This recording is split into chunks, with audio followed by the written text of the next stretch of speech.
बच्चों मैं आप लोगों से जो डिस्कस कर रहा हूँ वो क्वेश्चन नंबर 74 है of the chapter admission of a partner. जो बुक मेरे पास है वो है टी.एस. ग्रेवाल। क्लियर बच्चों? तो क्वेश्चन में आपको जो दो पार्टनर दे रखे हैं मैंने उनके इनिशियल नाम ले लिए हैं, इनिशियल लेटर ले लीजिए एस और टी, जिनका प्रॉफिट शेयरिंग रेशियो 3:2 है। उनके कैपिटल अकाउंट बैलेंसेज 60,000 और 80,000 हैं और उनके करंट अकाउंट बैलेंसेज 30,000 और 10,000 दिए हुए हैं। ठीक है बच्चों? और जनरल रिजर्व दे रखा है 1,20,000, वर्कमैन कंपनसेशन रिजर्व दे रखा है 50,000 और क्रेडिटर्स दे रखे हैं 1,50,000। ठीक है बच्चों? तो ये तो है लायबिलिटी साइड। 1,40, 40 1,80, 1,80 और 20, 1,20 होता है 3,00,000, 3,00,000 और 50, 3,50 और 50, 1,50, 5,00,000 टोटल हो गया लायबिलिटी साइड का। एसेट साइड में प्लांट एंड मशीनरी दे रखा है 1,20,000, लैंड एंड बिल्डिंग दे रखा है 1,40,000, डेटर्स दे रखे हैं 1,90,000, प्रोविजन दे रखा है 40,000, तो डेटर का नेट अमाउंट हो गया 1,50। स्टॉक दे रखा है 40,000, कैश दे रखा है 30,000, पुरानी गुडविल दे रखी है 20,000। यहाँ का भी टोटल हो गया 5,00,000। अब इन्होंने पी को नया पार्टनर बनाया 1/5 शेयर के लिए। पी जो है वो 1,00,000 रुपये कैपिटल लेकर आया है और 10,000 रुपये प्रीमियम फॉर गुडविल लेकर आया है। कोई और नया रेशियो गिवन नहीं है और ना ही कोई सेक्रीफाइस की इन्फॉर्मेशन है, तो पार्टनर्स का सेक्रीफाइसिंग रेशियो 3:2 ही ले लीजिएगा गुडविल के ट्रीटमेंट के लिए। फिर जो एडिशनल इन्फॉर्मेशन है मैं वही बता दूं बच्चों क्या क्या दे रखी है। सबसे पहले तो ये दे रखा है कि all debtor are good. All debtor are good का मतलब होता है जो प्रोविजन पहले बना रखा है उसकी अब कोई ज़रूरत नहीं है इन द फ्यूचर। इसका मतलब ये हुआ उस प्रोविज़न को आपको ख़त्म करना है। तो प्रोविज़न ख़त्म करना फ़ायदे की बात होती है, तो आपका ये 40,000 का फ़ायदा हो गया। उसके अलावा उन्होंने कहा है कि जो लैंड एंड बिल्डिंग है उसकी नई वैल्यू 1,80 है, यानी उसमें भी 40,000 का फ़ायदा हो गया। टोटल फ़ायदा हो गया 80,000 का। ठीक है बच्चों?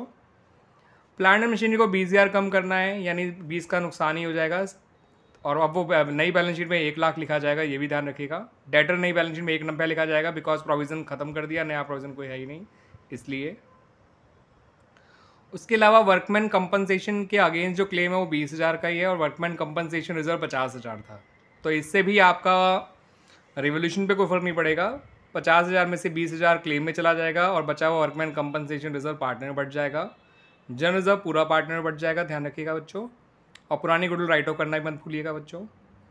उसके अलावा एक पॉइंट और दे रखा है जिसका रिवोल्यूशन से कोई मतलब नहीं है, कि हमने एक अनिल हमारा क्रेडिटर है, हमने उसके फेवर में 40,000 रुपये का एक बिल एक्सेप्ट कर लिया है।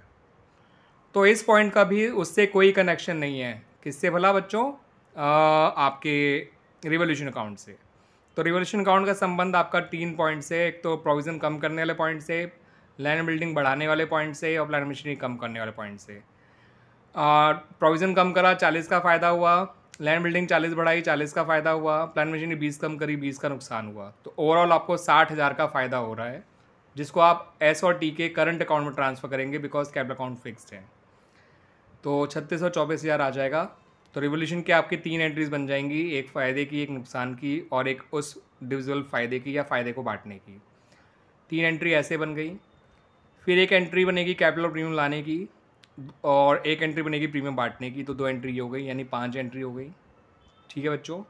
एक एंट्री जनरल रिजर्व बांटने की, 6ठी एंट्री। 7वीं एंट्री वर्कमैन कंपनसेशन रिजर्व से क्लेम में डालने की और बांटने की बचा हुआ। ठीक है? एक एंट्री पुरानी गुडविल को राइट ऑफ करने की, 8वीं एंट्री। और 9वीं एंट्री होगी क्रेडिटर से जो बिल एक्सेप्ट किया उसकी एंट्री बनेगी, creditors account debit to bill payable account. तो कुल मिला के बच्चों 9 एंट्रीज बनेंगी।